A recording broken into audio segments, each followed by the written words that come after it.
Буквально недавно в научном мире произошла большая сенсация. И, можно сказать, огромнейшее событие, которое будем говорить так, что будет влиять на дальнейший ход развития осетинской науки и нарского эпоса. Появился в свет энциклопедия осетинской нартиады, которую я держу вот сейчас у себя в руках. И я хочу, чтобы мы сегодня поговорили об этом великом дне, когда вышла этот трехтомник, когда вышел. И добрый вечер, уважаемые телезрители. Сегодня у нас в гостях Людвиг Алексеевич Чибиров, академик Академии естественных наук Российской Федерации, профессор, доктор исторических наук. Константин Карленович Кочев, советник президента, историк-этнограф. Кулумбеков Роберт Петрович, кандидат исторических наук. Батрас Харебов, кандидат экономических наук, журналист. И первый вопрос, Людвиг Алексеевич, к вам. Как вообще возникла идея делать вот эту энциклопедию? Я его считаю сегодня шедевром осетинской литературы и науки. И хочется просто, чтобы народ знал, как это все начиналось. Когда в 1959 году по инициативе покойного Руслана Шалвовича Габараева меня перевели научным сотрудником в Юго-Осетинский научно-исследовательский институт, чтобы я занимался этнографией осетинского народа, я тогда никак не мог даже подумать и помыслить о том, что когда-нибудь я буду заниматься и нартовскими фольклором, нартовскими сказаниями. Но так сложилась судьба, и в итоге меня привела к этому нартоведению. В 1980-х годах прошлого столетия началось мое близкое знакомство с Василием Ивановичем Убаевым. И к 80-м годам же изучение этнографии осетинского народа достигло своего наивысшего развития в итоге. И не осталось ни одной отрасли этнографического осетиноведения, о котором не были созданы труды уже к тому времени. И вообще этот профессор Косвен считал, что этнография осетинского народа самая богатая, самая разработанная в сравнении с другими народами Северного Кавказа. И вот тогда я как-то, работая над периодической печатью Кавказа в Осетии-Осетинах, я в один вечер навестил Василия Ивановича дома. И когда ему подали идею о том, я говорю, не пора ли нам хотя бы создать этнографический словарь осетинского народа, он обоими руками поднялся в знак согласия и одобрения моего предложения.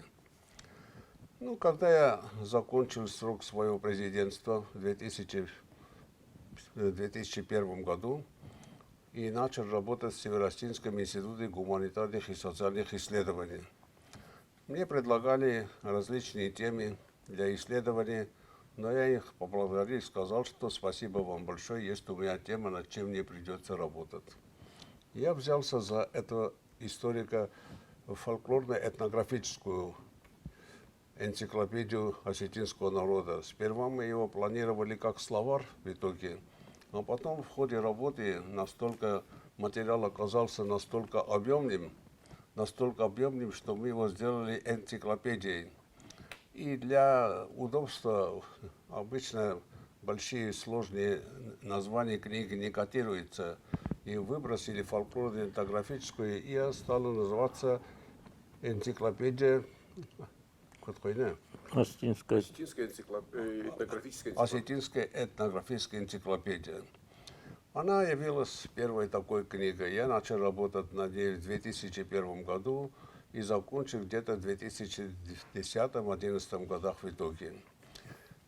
Мне было трудно работать над этой книгой, потому что мало кто верит в практическом осуществлении издания этой книги. Поэтому автора приходили с этим неохотно. Но так или иначе, 10 лет упорной работы в итоге с авторским коллективом.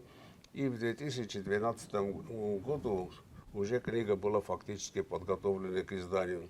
Сперва хотели его в 2 томах, но потом уже решили в одном большом томе представить его. Благодаря поддержке Таймураза Мамсурова, тогдашнего руководителя республики, средства были выделены, и в 2013 году к моменту работы Всемирного конгресса по этногенезу и этнической истории осетинского народа, это была вторая такая сессия по нашему народу, по этногенезу осетин, она уже вышла. Именно к этому дню мы хотели преподнести как презент на конгресс. И там же произошел такой очень интересный случай, который нельзя не рассказать. Главные гости сидели за главным большим столом президиума, расселись и так далее, и каждому гостю вместе с папками документов положили именно в подарок эту книгу, энциклопедию. Да, а там в галерке сидели другие приглашенные люди и так далее по этому. И объявили потом перерыв на часу до 2 часов на обеденный перерыв. Естественно, как на научных конференциях, я множество раз на них присутствовал, всем я оставляю свои книги, свои портфели и так далее, выходим на 1 месяц, чтобы потом вернуться. Когда вернулись обратно, уже после обеда, 12 уважаемых гостей, приглашенных на конференцию, не нашли уже больше своих книг. Как только удалились гости и так далее на обед, они, в общем, подошли и просто похитили их, буквально в смысле слова. Ну, с одной стороны, я такого случая еще не помню, чтобы на конференции подобное происходило. Но с другой стороны, если бы книга этого не стоила, не рисковали бы вот такой шаг в итоге сделать. В итоге эта этнографическая энциклопедия оказалась уникальной, потому что этнография есть у каждого народа свое этнографическое изучение, но это можем похвастаться тем, что вот эта энциклопедия, осетинская этнографическая энциклопедия, это первое в мировой истории подобное произведение. Ни у одного народа нет до сих пор подобной энциклопедии. Она очень богатая в итоге, более 5000 словарных статей. Там называется этнографическая энциклопедия, но здесь всячески представлена вся духовная культура осетинского народа. И фольклорные материалы, и этногенез, все что угодно, все, что связано с нашим народом, с его культурой, с его этногенезом, все отражено в этой книге. Оно получило очень широкое развитие, назвали его уникальным произведением мировой литературы в итоге, и получило очень широкий резонанс среди научной общественности не только Осетии, но и за его пределами. Об этой энциклопедии вышли похвальные статьи в центральной прессе, в советском этнографическом обозрении и в ряде других котируемых журналов в стране. После выхода и вот такого триумфа с этой энциклопедией, как-то мы встречались со своим другом Батразом Константиновичем, и он всегда, у него бывают такие, появляются хорошие идеи обязательно. И как-то разговаривались о том, что, мол, есть у вас, Людвиг Алексеевич, уже опыт издания этой энциклопедии. Может быть, воспользоваться случаем и создадим еще одну какую инициативу, одну такую энциклопедию. Мол, кроме вас этим делом сейчас мало ли кто может взяться за это дело. В общем, я сперва отказался в итоге, потому что мне показалось это слишком неподъемной силой, этой инициативой. Но потом поделился я со своим директором, уважаемой Залиной Константиновной Кауныковой, профессором, доктором исторических наук, тоже этнографом. И она меня полностью поддержала, сказала о том, что идея хорошая, и надо только взяться, что и от института получите всяческую поддержку. И тогда стоял вопрос, какую же избрать энциклопедию, тему для энциклопедии. Ну, одни предлагали, что наподобие Лермонтовской энциклопедии сделаем, давайте Костаевскую энциклопедию. Да, а потом появилась другая мысль о создании анартовском эпосе. Ну, подумав, свести в одно, другое, третье, и считая о том, что все-таки фольклор ко мне ближе, как по специальности, это во-первых, но самое главное то, что тот ажиотаж уже, который сложился вокруг игнатовских сказаний, не только вокруг аланской проблемы, но и нартовской, когда уже пошла полоса присвоения его отдельными представителями отдельных наций, у которых существует имеется версия нартовского эпоса, то мы все-таки решили остановиться на этой нартовской энциклопедии. Работа началась в 2016 году. Там сбор пока материала. Надо ознакомиться со всей огромной литературой, которая накопилась за 150 лет и большее существование вот этой науки о нартоведении в итоге с авторскими коллективами и другими. И постепенно, после того, как эта энциклопедия увидела свет, уже просить в авторский коллектив людей не приходилось. Сами уже приходили и предлагали свои услуги. В общем итоге в этой нашей энциклопедии оказалось 56 в авторском коллективе человек. Целая бригада в итоге. И систематически работали над этим вопросом. Я, например, завершив эту работу, я с большим удовольствием и тогда говорил во время презентации, повторяю, я остался очень доволен авторским коллективом. Никаких эксцессов, никаких таких обвинений. Конечно, были спорные моменты. Конечно, бывали случаи, когда мы возвращали статью до доработки другим, заставляли 2 или даже 3 раза переработать с работы. Но никаких эксцессов не было, все шло нормально. И вот так мы завершили свою работу в течение 6 лет упорной работы к 2021 году.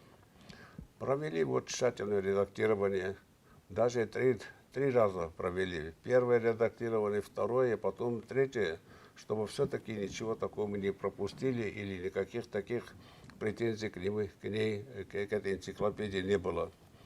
И, наконец, она была подготовлена уже к 2021 году в итоге. К сожалению, так получилось, что написание при создании книги было очень много различных проблем, мы их все преодолели, были большие трудности. Но самой большой трудностью оказалось его издание этой книги. Потому что она фактически уже подарочного порядка и требовалась такая значительная круглая сумма. В общем, я не буду подробности рассказывать эту историю, но в общем итоге появились такие спонсоры в лице бывшего главы Республики Северная Осетия Ариана Вячеслава Битарова, депутата парламента Зелимхана Ватаева, одного предпринимателя Алана Цибирова и целой группы ребят из Владикавказа. Да, из Владикавказа они. А Вадима Вадеева хочу особенно выделить, потому что когда я уже зародилась идея о создании этой книги, все-таки мы живем сейчас в капиталистическом духе. Нужны были какие-то финансовые средства. На одном патриотизме такие книги уже не создашь. К тому же есть в авторском коллективе люди, которые к Осетии не имеют отношения. И когда я при встрече в Ростове с ними заговорил, он мне выдал какую-то первую сумму особенную, который сказал о том, что это вам для начала, для того, чтобы вы заложили основу. И из этой суммы мы сделали конкурс, кто на лучшую работу, на то, другую и так далее. И таким образом вот такая поддержка со стороны Ванеева и со стороны Ватаева были. Они нам помогли своевременно осуществить эту большую работу. Книга, она сейчас, не знаю, судить вам лучше, но всех лучших представителей, кто занимается этнографией и имеет отношение к нартовскому эпосу, все они нашли в авторском коллективе, в том числе присутствующие мои друзья, младшие друзья, коллеги, которые приняли активное участие из Южной Осетии, кроме присутствующих Константина Карленовича, Роберта Петровича, Батраза Константиновича. В этой работе приняли из Южной Осетии Юрий Альбертович Титойте. Я вам должен сказать о том, что из ныне здравствующих фольклористов или ученых он один из самых ведущих. его работы очень высоко котируются в обществе. И я с первым делом ему предложил именно сотрудничество в этой газете, в этом издании. И он вошел и в состав редакционной коллегии этого журнала.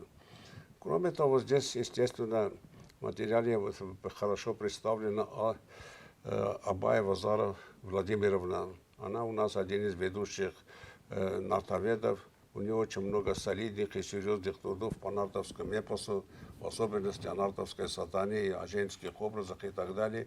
И она тоже широко представлена в этом.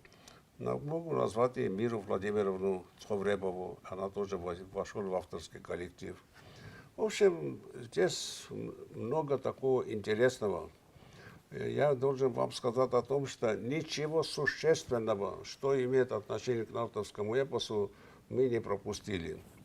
Даже человек, который рассказал одно нартовское сказание, имеется полностью, кто он такой, где он записал, как называется это сказание. И смотри, откуда взято, архив такой-то и так далее. Каждая статья заканчивается таким предложением литература и так далее. Может быть, человек не удовлетворен тем, что написано по тому вопросу, он имеет возможность уже познакомиться с литературой, уже более расширить свои знания. Я хочу сказать о том, что наши нартовские сказания отличаются тем, что такого количества сказителей ни в одной версии нартовского эпоса не существует. В итоге, здесь представлены, ими занималась покойная Тамара Алексеевна Хамицаева. Ей надо поклониться головой, потому что она очень много сделала вместе с Шамилем Федоровичем Дзикаевым. Они издали в 7 томах тексты нартовского эпоса, и она очень много работала. И вот в одной своей статье она приводит список сказителей, которые писали и так далее, от которых было записано. В ее списке 350 человек. И поэтому, Таврилан, мой дорогой, этого было, кажется, не полностью. Когда мы начали работать над энциклопедией, то оказалось их гораздо больше, чем 350. Например, в списке Тамары Алексеевны из Беджазатами Кагай, Дудар Давид, вообще знаменитая фамилия Бегизовых. Из них представлен только один, как сказитель нартовского эпоса. А когда мы начали работать, искать и так далее, в этой книге 9 Бегизовых представлены уже. Так что общее количество сказителей, видимо, переваливает за 500 чем-то человек. Кроме сказителей, в них нашли определенное место и так далее люди, которых и записывали. Можете себе представить, сколько труда стоило этим людям писать тогда в 20-х годах, в 21-м историко-филологическое общество, созданное здесь и на юге, и собирали материал. Им поклон и уважение за такой большой труд. Настолько были увлечены именно значимостью этих сказаний, что когда шла Великая Отечественная война, можете представить, Великая Отечественная война, руководители Северной и Южной Осетии посылали свои бригады продолжение сбора нартовских сказаний среди населения. Поэтому честь и хвала нашим предкам, которые так серьезно отнеслись. Ну, сегодня, если можно сказать о том, что это уникальная работа, и потому что эпос – это не только сказки, не только то, как некоторые подходят. Эпос – это и наша история. Не будь этого эпоса, не будь нашего осетинского языка и эпоса, мы бы сегодня даже не знали, кто мы такие в этом мире. Только нартовские сказания и наш язык помогли нам именно установить подлинную историю осетинского народа, его происхождение, его начало и так далее, и так далее. Ну, здесь интересного еще, что могу сказать о том, что все нартовские тексты, нартовских сказаний до сих пор, все они иллюстрировались работами 3 великих наших мастеров. Махарбека Туганова, Азамбека Джанаева и Хохова Адильбека. Да. А сейчас вот в этой книге, в этих своих энциклопедиях мы включили фактические работы, графические работы и живописные и другие всех наших известных художников, которые так или иначе касались нартовской тематики, нартовской, более 18 с чем-то. Еще хочу сказать о том, что очень много персоналей. почти четверть этой книги составляет персонали. И в это персонале входят люди, которых даже до сих пор никто даже многие из нас даже не слышали. Не слышали. Которые работали, кто написал одну статью, кто две и так далее, те или другие вопросы освещали, да, в том числе вот это, начиная с Дюмезиля и там всех этих французских, английских и других, Гарольд Бейли, Дюмезиль. В общем, никого мы не оставили за пределами этой работы в целом. Ну, более подробно, может быть, мои коллеги сами, Константин Карлович, как вы оцениваете это все? сами расскажут. Я думаю, надо поздравить осетинский народ с выходом этого уникального, этого великолепного издания.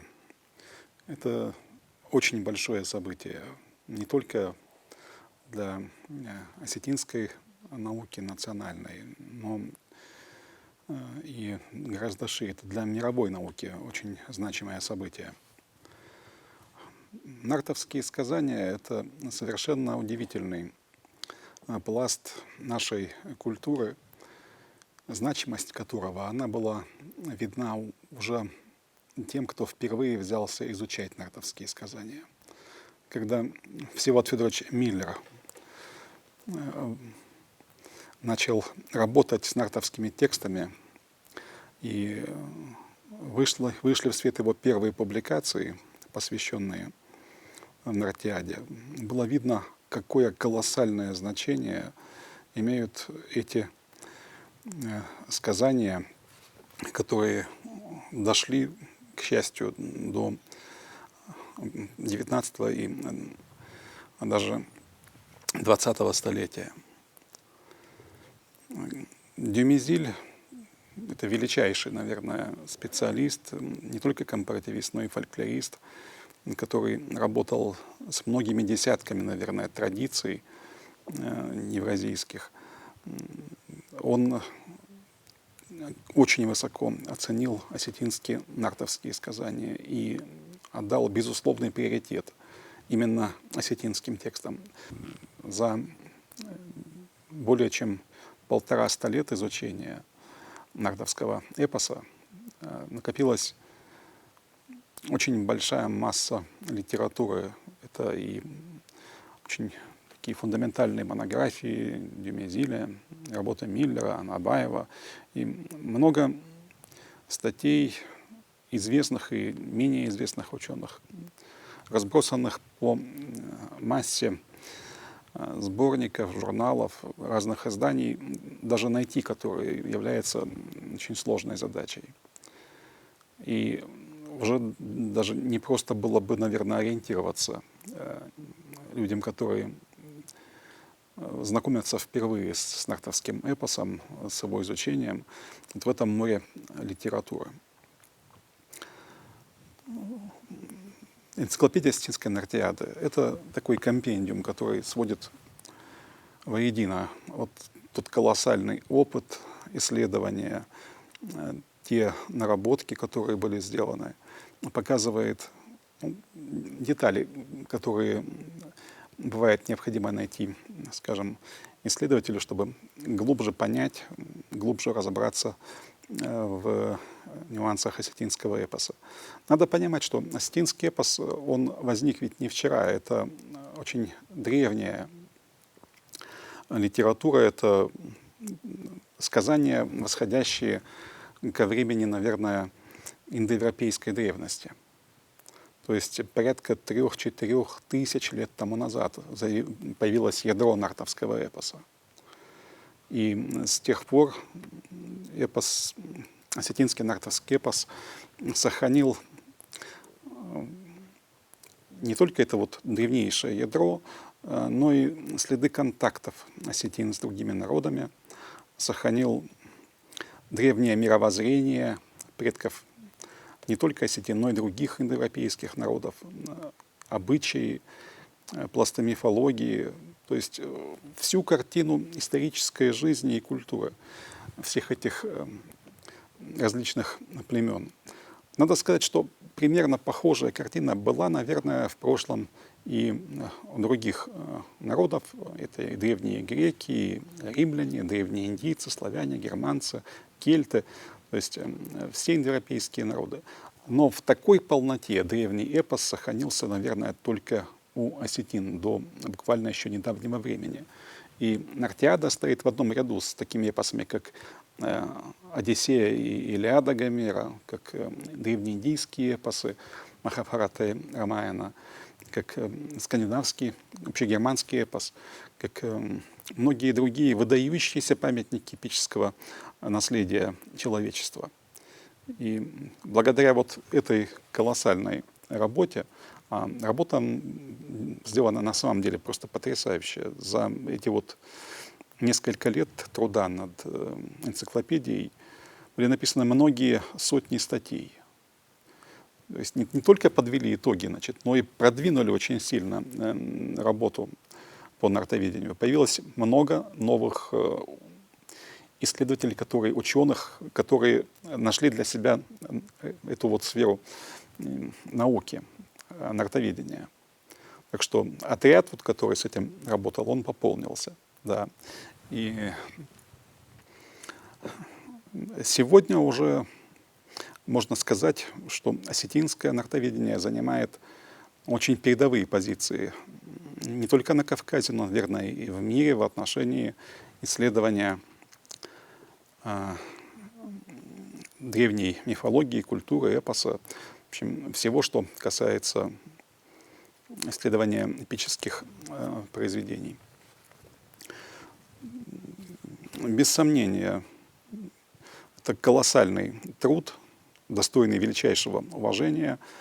И что бы еще хотелось вот здесь отметить, вот на первой книге, вот, первый том осетинской, энциклопедия осетинской нартиады, вот здесь вот есть в центре изображение осетинской арфы. Это «Дуадас Танун Фандер». Это очень символично. Когда Нарт Сардон подарил этот фандер нартам, вынес и подарил его, те сказали, да, ну, мы когда-нибудь, наверное, исчезнем, значит, нас не станет, нашего народа. Да, но тот, кто возьмет в руки этот вот Дуадастан, он на нем сыграет и споет о нас, нартовских героях, Кадаг споет песню о нартах, тот будет нашим. Вот, люди, которые на себя взяли труд изучения, сбережения нартовского эпоса, и тем более, которые сейчас посвятили свои труды работе над этой энциклопедией, они без сомнения достойны того, чтобы тоже считаться наследниками нартов. Слово «кадак» — это нартовское сказание, означает «песнь славы» буквально. От слова «кад», то есть «слава». И это на самом деле славный подвиг. Люди, которые здесь потрудились, они обессмертили свое имя на самом деле. Обессмертили свое имя на самом деле. Это да, с этим я согласен. Роберт Петрович. Есть такое понятие, как фундаментальность. Вот эта энциклопедия, она относится к фундаментальным трудам. Три тома — это, условно говоря, три кита, на которых может сейчас держаться нартоведение и его дальнейшем развитии. Потому что, с одной стороны, конечно, энциклопедия, она не представлена так и в широком объеме каждая тема. Но это справочный материал, который позволит следующим исследователям уже не ходить в дебрях по всему этому полю нартоведения, а уже конкретизировать вот какой-то момент и использовать его как инструментарий для расширения вот этого исследования. Я хочу сказать о другой стороне работы над энциклопедией осетинской нартиады. Юрий Гасевич скромно умолчал, сказал, что никаких проблем не было. Надо представить, что работа над таким трудом предполагает, уже было сказано, участие большого количества людей. Каждый человек — это характер. У одного не бывает время, у кого-то бывает такого желания переработать возвращенную обратно статью. Со всеми нужно работать, с каждым находить язык. Может быть, даже поступаться вот его капризами ради того, чтобы было общее дело. Надо потом еще отметить, особенно тот коллектив, который работал непосредственно, вот, редактировал, собирал, печатал. Вот, о них тоже надо сказать, потому что они, скажем так, они вот работники доменного цеха, которые вот в самом Варили жарком цеху, да, в горячем цеху работали. Это тоже, и о них там книги написаны, о них тоже, наверное, надо будет сказать. Это в основном это был женский коллектив, молодой, старшее поколение было. Все они работали, и всеми ими нужно было руководить. И от руководителя очень много зависит. Конечно, опыт энциклопедии этнографической создал вот эти наработки, но в то же время это более объемный был труд, Нартьяда все же там более высокий уровень работы и ответственности. Поэтому Юрий Васильевич как руководитель, это отдельная похвала вот его умению сплотить и направить работу коллектива. И направить его в определенных временных рамках. Вот это очень главное. Потому что мы знаем, что некоторые работы, словари и нашей действительности, они уже десятилетиями никак не могут быть закончены. Есть, к сожалению, такие примеры в астинской действительности тоже. Поэтому вот как руководителя его тоже надо особо отметить. Второй вопрос, тоже Юрий Васильевич, у него как-то постарался обойти, поиски финансирования. Это, я вам скажу, если не такая же работа, как составление, не, скажем так, требует не меньших усилий и вот не меньших, так сказать, способностей. И поэтому Юрию Васильевичу приходилось где-то свой авторитет использовать, где-то заставлять, воодушевлять, мотивировать этих спонсоров, назовем их так, чтобы они могли, потому что пришлось на такое непростое время. Деньги, как всегда, их бывает мало, в последнее время их вообще становилось все меньше и меньше. Поэтому издание не дешевое, оно красочное, иллюстрированное. И тут суммы в миллионах исчисляются, поэтому, чтобы найти это финансирование, нужно было быть своеобразным волшебником. К сожалению, волшебник имеет волшебную палочку, а тут приходилось быть златоустом, чтобы вот убеждать товарищей выделить деньги. И, к счастью, ну, не все удостоились такой чести, чтобы профинансировать. От некоторых приходилось даже, наверное, отказываться, потому что, когда в книге указан спонсор, он должен быть соответствовать и этому статусу, не абы как любой. На 2 года задержалось его издание из-за финансовых средств. Действительно, это, как сказали они сами, это и вы сами сказали, что это вот действительно событие не только в истории изучения Нартьяды, вообще для астиноведения очень большое событие. Таким образом, Тамерлан, вы как режиссер знаете, когда вы входите на сцену, когда заканчивается спектакль, бывают овации, свет загорается в зале. Это достойно больших Да, аплодисментов. но не все же знают, что бывает за кулисами. Ну, Я думаю, что ваши седины говорят о том, что работа режиссером тоже не всегда бывает это точно. легкое дело. Так что вот, и еще маленькое замечание, уточнение, вернее, вот Астинская этнографическая энциклопедия была удостоена премии Костахи Тагурова. Достойно. Авторский коллектив, это надо отметить, конечно же. Достойно, да. Ну и в заключение хочу сказать, что для меня было большое счастье, не говорю уже о чести, что Юрий Васильевич посчитал возможным использовать мои знания в работе над энциклопедией Нартьяды. Патрас. Да, действительно, это большое событие, выход этого трехтомника. Это событие не только в научном мире, но для нас это большое событие как для народа. Потому что все мы воспитаны на нартовских сказаниях с детства. И вот то, что сейчас вот вышел такой труд, это о многом говорит. Это, я полагаю, это не какое-то подведение итогов, это какой-то определенный этап. Я уверен, что вот именно появление вот такого сборника фундаментального послужит тому, что интерес к нартоведению продолжится, у нас появятся новые имена, которые продолжат это дело. И уже в этом значение этого собрания очень велико. Книга вышла, можно сказать, в такой момент в год Нартьяды, который, к сожалению, но, к сожалению, на него наложились события на Украине, и поэтому такой достойного этого празднования по этому поводу, конечно, не было. Ну, естественно, В сентябре месяце да. будет пик мероприятий на севере, связанных с Спартиадой.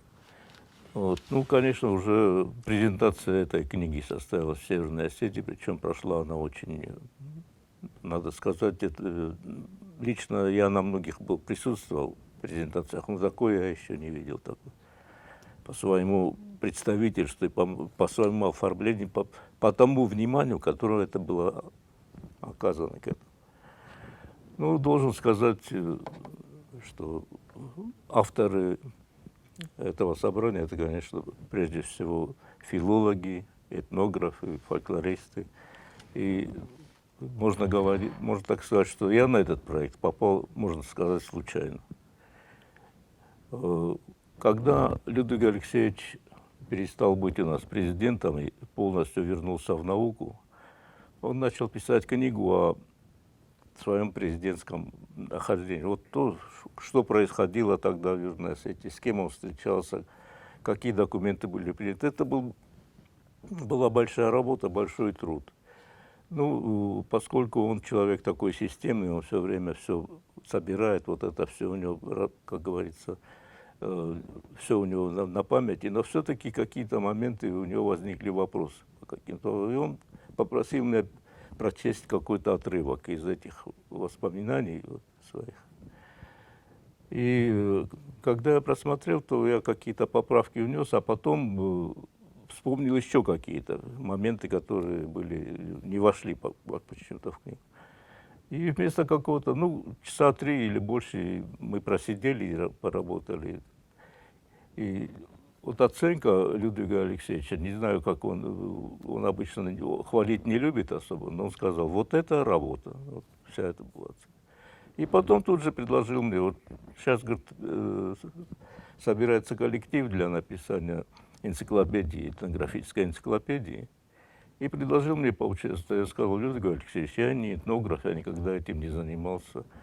Он сказал, знаешь что, вот я тебе дам сейчас книги и дам тебе список книг. Ты поработай, я тебе дам один раздел и попробуй. Если что-то получится, хорошо, так. Ну, я взял там все, что мне посоветовал, я прочел. А как делаются энциклопедически, я с молодых ногтей воспитан на всяких словарях, энциклопедиях. Поэтому сам механизм, как составляются такие статьи энциклопедии, я знал более-менее. Ну, выполнил порученное, я принес к Людвигу Алексеевичу то, что сделал. Он посмотрел и остался доволен. Ну, теперь я думаю, что больше всего ему понравилось то, не само содержание, не текст, а то, что я принес это вовремя и в срок.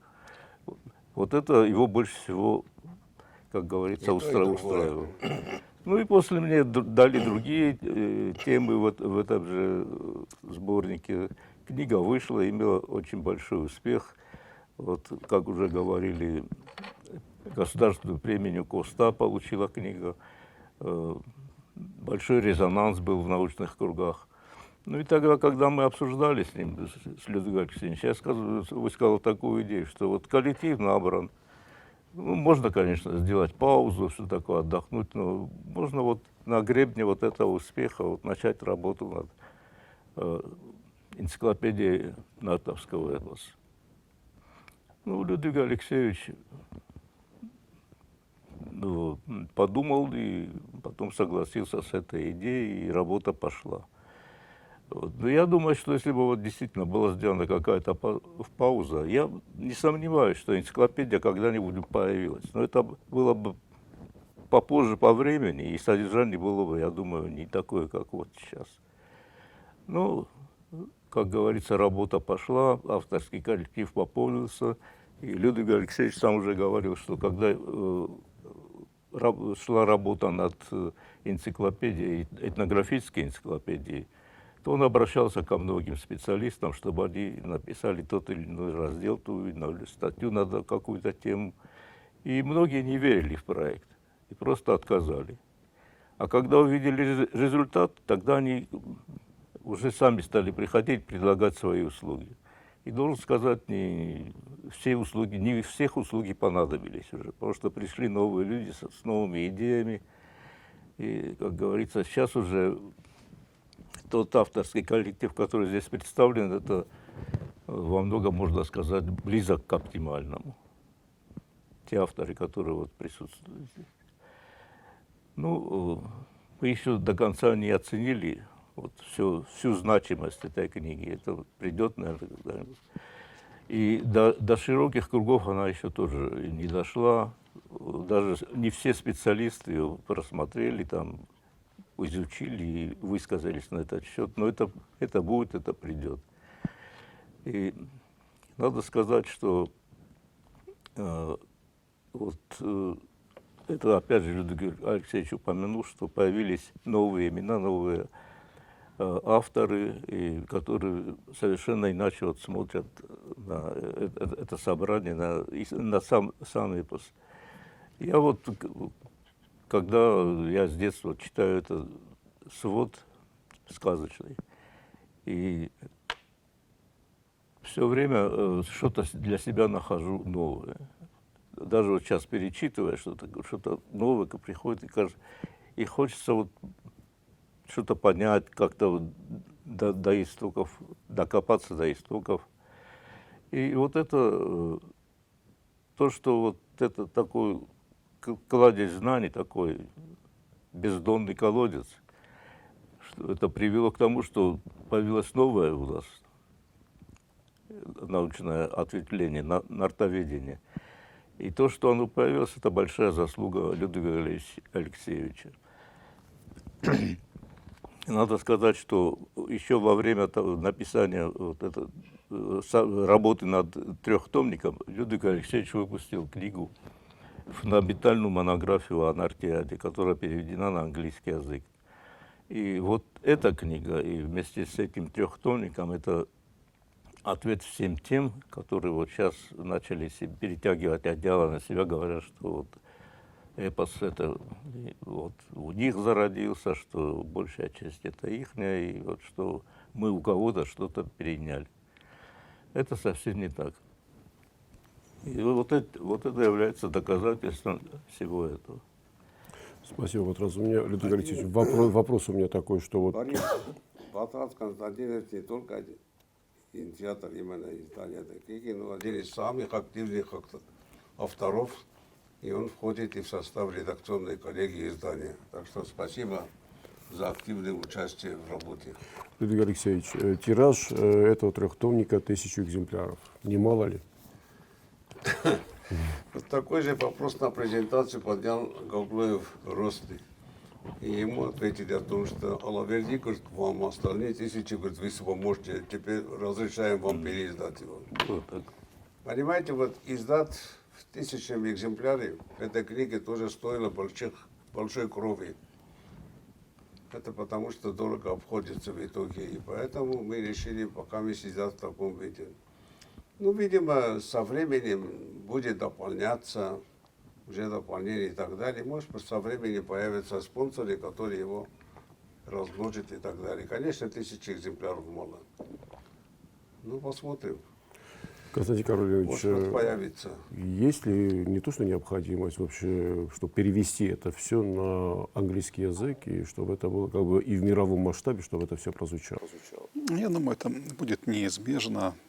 Это настолько серьезное издание, что такая мысль, она не только у нас вот с вами здесь появится, да, но, безусловно, это будет работать на популяризацию этого издания, на то, чтобы оно стало таким полноценным подспорьем для всех, кому интересна не только осетинская нартовская традиция, но и все, кто изучают европейское наследие в целом, все будут заинтересованы в том, чтобы получить такое издание.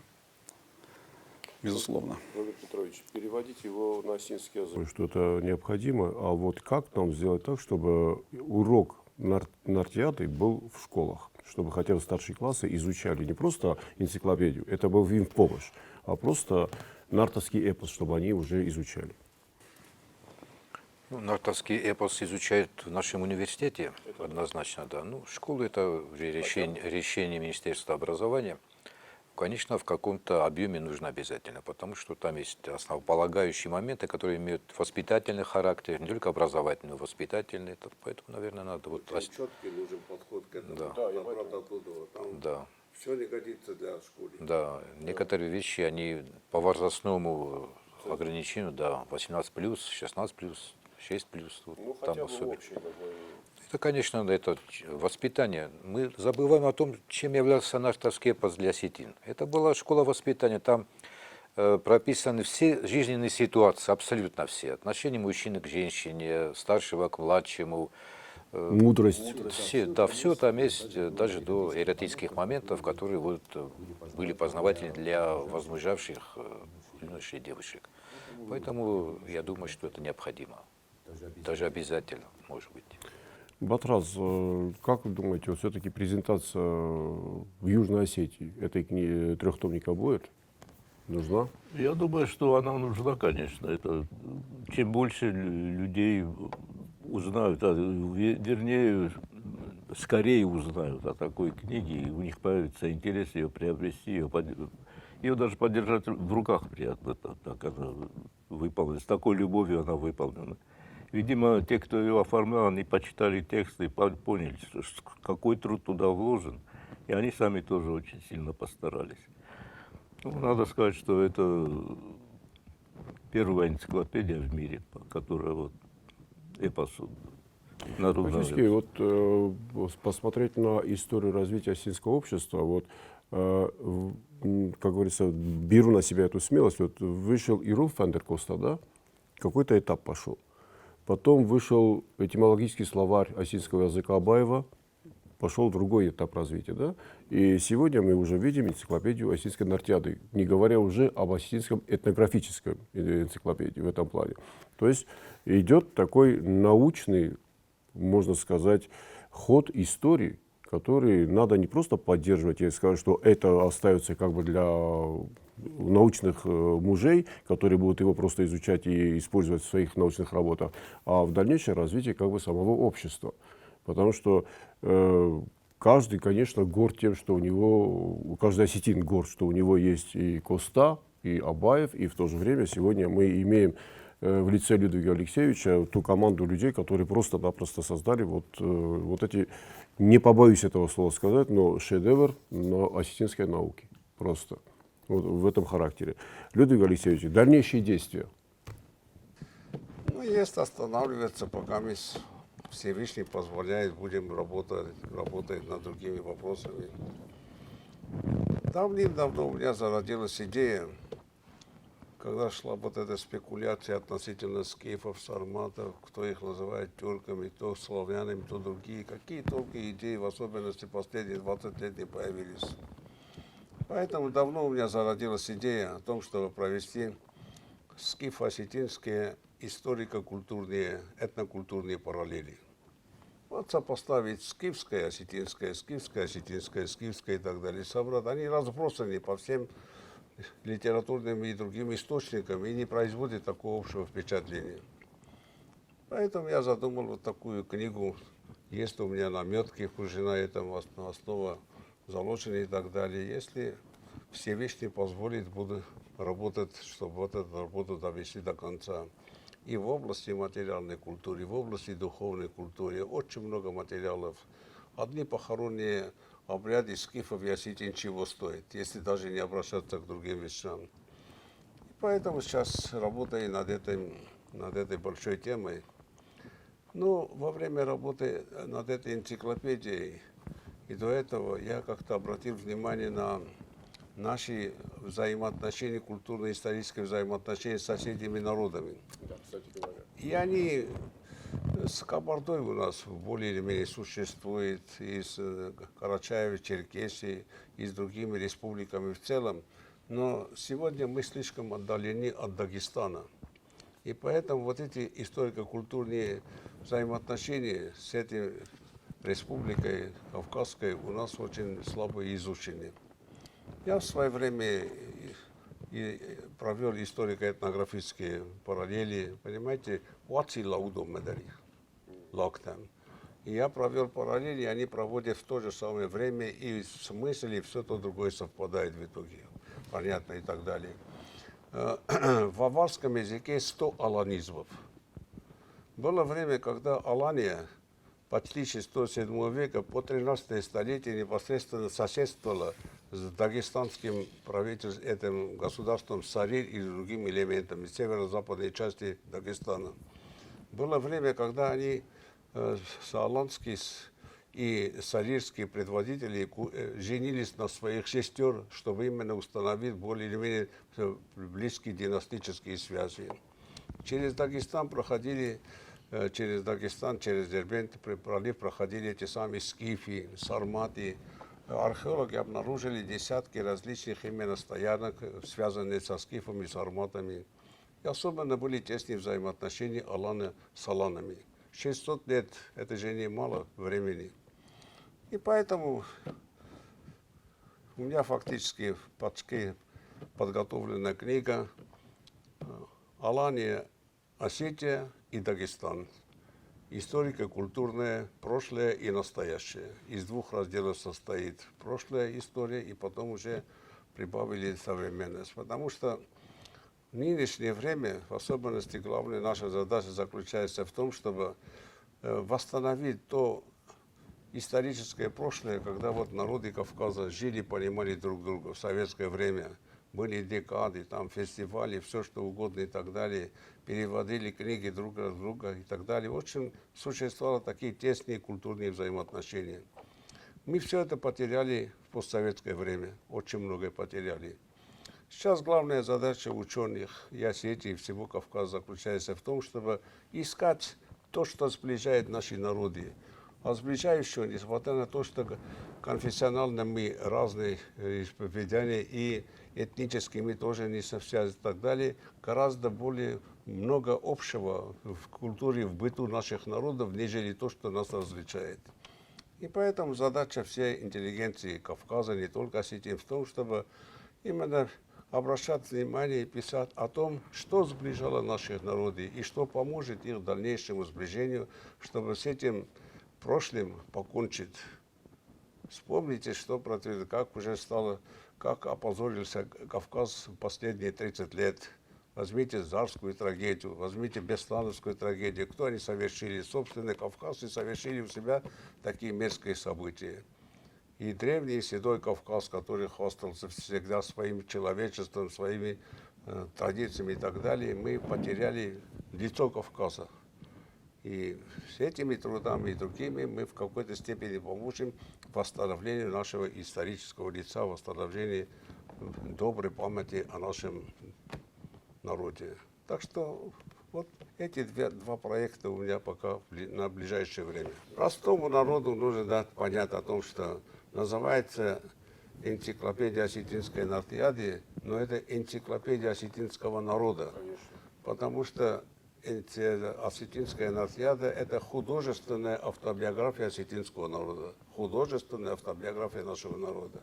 Вот эти кровная месть, свадьба и все что угодно и так далее.